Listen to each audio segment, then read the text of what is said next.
মুআজ্জাজ নাজরিন, আসসালামু আলাইকুম ওয়া রাহমাতুল্লাহি তাআলা ওয়া বারাকাতুহু। আমি অপু শেখ, আপনাদের মিউজবান আরব একটি দরগা শরীফের ভিডিও নিয়ে। আর আজকের এই ভিডিওতে আপনাদেরকে একটি খাস দরগা শরীফ জিয়ারত করাতে চলেছি, কারণ আজকের আমি এসেছি মুলকে হিন্দুস্তানের রিয়াসত ইউপিতে। আর ইউপিতে রয়েছে আল জামিয়াতুল আশরাফিয়া, যে মাদ্রাসার বুনিয়াদ রেখেছিলেন হুজুর হাফিজে মিল্লাত। তো হুজুর হাফিজে মিল্লাতের আজ ৩রা ডিসেম্বর হুজুর হাফিজে মিল্লাতের ৫০তম উরুসে মুকাদ্দাসা। আর আজকের এই উরুসে মুকাদ্দাসা আসা হয়েছে এবং হজরত হাফিজে মিল্লাত আলাইহি রহমা এবং এই আল জামিয়াতুল আশরাফিয়ার চান কিছু হিস্ট্রি এবং এই মাদ্রাসা তিনি কীভাবে বুনিয়াদ রেখেছিলেন, ডিটেলস ইতিহাস, ডিটেল হিস্ট্রি আপনাদেরকে এই ভিডিওতে আমি আপনাদেরকে জানাবো। এবং হুজুর হাফিজে মিল্লাতের ৫০তম উরুসে মুকাদ্দাসা আপনাদেরকে দেখাবো। ভিডিওটি স্কিপ না করে আপনারা সম্পূর্ণ ভিডিওটি দেখবেন। আশা করি ভিডিওটি আপনাদের ভালো লাগবে। এবং আমাদের চ্যানেল কাজী টিভি লাইভে যদি আপনারা প্রথম এসে থাকেন, অবশ্যই চ্যানেলটি সাবস্ক্রাইব করে আমাদের পাশে থাকবেন। তো চলুন বন্ধুরা, ভিডিওটি শুরু করা যাক। হুজুর হাফিজে মিল্লাত রহমতুল্লাহ তাআলা আলাই, তেনার ইতিহাস সম্পর্কে জানতে হলে আমাদেরকে চলে যেতে হবে প্রায় ১২০ বছর পিছনে। আর ১২০ বছর পিছনে আসার পর তবে আপনারা সম্পূর্ণ জানতে পারবেন হুজুর হাফিজে মিল্লাতের সম্পূর্ণ ইতিহাসটু কি। হুজুর হাফিজে মিল্লাত, তানার পুরো নাম আব্দুল আজিজ। তানার লাকাব বা উপাধি রয়েছে হাফিজে মিল্লাত, উস্তাজুল উলামা, আবুল ফায়েজ রহমতুল্লাহ তাআলা আলাই। তিনি জন্মগ্রহণ করেন ভারতের ইউপি অর্থাৎ উত্তরপ্রদেশের জেলা মুরাদাবাদের ভোজপুর নামক এক গ্রামে সান ১৩১২ হিজরি মোতাবিক ১৮৯৪ খ্রিস্টাব্দে রোজ সোমবার সকালে এক মুসলিম ধার্মিক পরিবারে তিনি জন্মগ্রহণ করেন। এবং হুজুর হাফিজে মিল্লাতের বংশ পরিচয়। হুজুর আব্দুল আজিজ অর্থাৎ হুজুর হাফিজে মিল্লাতের আব্বা হুজুরের নাম হাফিজ নূর কাদরি রহমতুল্লাহ তাআলা আলাই এবং তেনার দাদু হুজুরের নাম মাওলানা আব্দুর রহিম কাদরি রহমতুল্লাহ তাআলা আলাই। এবং তেনার আব্বা হুজুর এবং তেনার দাদা হুজুর ছিলেন একজন হাফিজে কুরআন এবং আলেমে দ্বীন। এবং হুজুর হাফিজে মিল্লাত রহমতুল্লাহ তাআলা আলাই তিনি সর্বপ্রথম ইলমে দ্বীনের শিক্ষা অর্জন করেন তেনার পিতা হুজুর হাফিজ নূর কাদরি রহমতুল্লাহ তাআলা আলাইয়ের নিকটে। তিনি সর্বপ্রথম নায়রা এবং কোরআনে হিফজ করেন এবং উর্দু ৪ ক্লাস তেনার নিজের শহর ভোজপুরে পড়েন এবং ফার্সির প্রাথমিক কেতাব কমপ্লিট করেন ভোজপুর জেলা মুরাদাবাদ থেকে। এবং বাড়ির কিছু আর্থিক সমস্যার কারণে তিনি পড়াশোনা বন্ধ রাখেন। বেশ কিছুদিন কেটে যাওয়ার পর প্রায় ২৭ বছর বয়সে তিনি আবারও ভর্তি হন জামিয়া নাইমিয়াতে।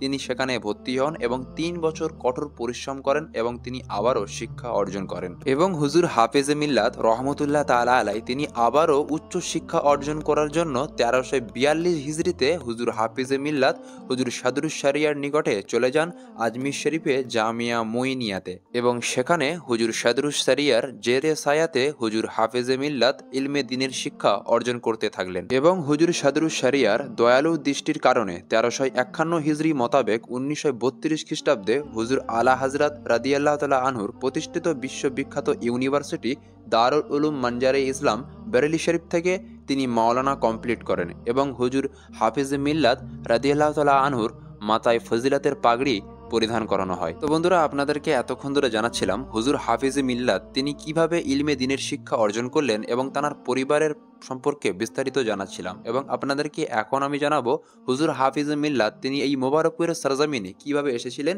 এবং হুজুর হাফিজে মিল্লাত এই আল জামিয়াতুল আশরাফিয়ার বুনিয়াদ কিভাবে রেখেছিলেন সেই ইতিহাসটুকুও এই ভিডিওর মাধ্যমে আপনাদেরকে জানাবো। তো চলুন বন্ধুরা, সেই ইতিহাসটুকুও শুনে নেওয়া যাক। হুজুর হাফিজে মিল্লাত তিনি মোবারকপুরের সরজমিনে এসেছিলেন ১৩৫২ হিজরি মোতাবেক ১৪ জানুয়ারি ১৯৩৪ খ্রিস্টাব্দে। শিক্ষক হিসেবে মোবারকপুর মাদ্রাসা আশরাফিয়া মিসবাউল উলুমে তিনি প্রথম উপস্থিত হন। এবং বহুদিন যাবৎ হুজুর হাফিজে মিল্লাত আশরাফিয়া মিসবাউল উলুম মাদ্রাসাতে তিনি শিক্ষকতা করেছিলেন। এবং অতিরিক্ত তালেবে ইলিম বেড়ে যাওয়াতে হুজুর হাফিজে মিল্লাত তিনি সিদ্ধান্ত করেন আরও একটি মাদ্রাসা বা আরও একটি ইউনিভার্সিটি তিনি তামির করবেন।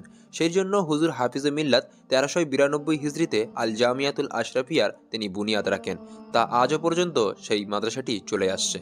তো বন্ধুরা, আপনারা জানতে পারলেন হুজুর হাফিজে মিল্লাত তিনি আল জামিয়াতুল আশরাফিয়ার বুনিয়াদ কিভাবে রেখেছিলেন বা মোবারকপুরের সরজমিনে তিনি কত সালে এসেছিলেন। তো বন্ধুরা, আপনাদেরকে এখন আমি জানাবো হুজুর হাফিজে মিল্লাত রহমতুল্লাহ তাআলা আলাই তিনি খেলাফত কিভাবে পেয়েছিলেন বা তার পীর মুর্শিদ কে ছিলেন। তো চলুন বন্ধুরা, এই ইতিহাসটুকুও জেনে নেওয়া যাক। হুজুর হাফিজে মিল্লাত রহমতুল্লাহ তাআলা আলাই তেনার পীর মুর্শিদ ছিলেন শায়খুল মাশাইখ হযরত আল্লামা ও মাওলানা সৈয়দ শাহ সুফি আলী হুসেন আশরাফি জিলানী কাচাচা শরীফ। তেনার পীর মুর্শিদের খিলাফত ইলাওয়া তিনি দ্বিতীয় খিলাফত পান হুজুর সাদরুস শরিয়ার হাত ধরে। হুজুর সাদরুস শরিয়া তানাকে খিলাফত ইজাজতও দিয়েছিলেন। তো বন্ধুরা, আপনারা জানতে পারলেন হুজুর হাফিজে মিল্লাতের পীর মুর্শিদ কে ছিলেন বা তাঁর খিলাফত তিনি কিভাবে পেয়েছিলেন। তো বন্ধুরা, আপনাদেরকে এখন আমি জানাবো হুজুর হাফিজে মিল্লাত তিনি কত সালে ইন্তেকাল করেছিলেন বা তাঁর দরবার শরীফে কবে কবে উরুশে মুকাদ্দাসা পালিত হয়ে থাকে। তো বন্ধুরা, হুজুর হাফিজে মিল্লাত তিনি ইন্তেকাল করেছিলেন 1 জামাদুল আখির 1396 হিজরি মোতাবেক 31 মে 1976 খ্রিস্টাব্দ রাত 11:55 হুজুর হাফিজে মিল্লাত রহমতুল্লাহ তাআলা আলাইহি তিনি ইন্তেকাল করেছিলেন। এবং হুজুর হাফিজে মিল্লাত রহমতুল্লাহ তাআলা আলাইহির পবিত্র দরবার শরীফে তাঁর উরুস শরীফ পালিত হয়ে থাকে প্রত্যেক বছর আরবি ক্যালেন্ডার অনুযায়ী জামাদুল আখির মাসের 1 তারিখে। আর এই 1 তারিখে হুজুর হাফিজে মিল্লাত রহমতুল্লাহ তাআলা আলাইহির উরুস শরীফে কাসির থেকে কাসির তাদাতে ভারতের বিভিন্ন এলাকার মানুষ, বিভিন্ন রাজ্যের মানুষ এই দরবার শরীফে আসেন এবং দয়া ফায়াজ হাজির করে থাকেন। जो इश्क़े नबी के जलवों को, जो इश्क़े नबी के जलवों को सीनों में बसाया करते हैं, जो इश्क़े नबी के जलवों को सीनों में बसाया करते हैं, जो इश्क़े नबी के जलवों, जो इश्क़े नबी के जलवों को सीनों में। তো বন্ধুরা, হুজুর হাফিজে মিল্লাত রহমতুল্লাহ তাআলা আলাইহি চান কিছু হিস্ট্রি এবং আল জামিয়াতুল আশরাফিয়ার সংক্ষিপ্ত ইতিহাসটু কি আপনাদের কেমন লেগেছে আপনারা অবশ্যই কমেন্ট করে জানাবেন। ভিডিওটি যদি আপনাদের ভালো লেগে থাকে অবশ্যই একটি লাইক দিয়ে ভিডিওটি আপনারা বেশি বেশি শেয়ার করে দেবেন। আমাদের চ্যানেল কাদরি টিভি লাইভে যদি আপনারা প্রথম ভিজিট করে থাকেন অবশ্যই চ্যানেলটি সাবস্ক্রাইব করে আমাদের পাশে থাকবেন। ভিডিওটি যদি ফেসবুক পেজ কাদরি টিভি লাইভে দেখে থাকেন অবশ্যই ফেসবুক পেজটিও ফলো করে রাখবেন। আবার দেখা হবে এমন কোনো দরগা শরীফের ভিডিও নিয়ে। ততক্ষণ সুস্থ থাকবেন, ভালো থাকবেন, খুদা হাফিজ।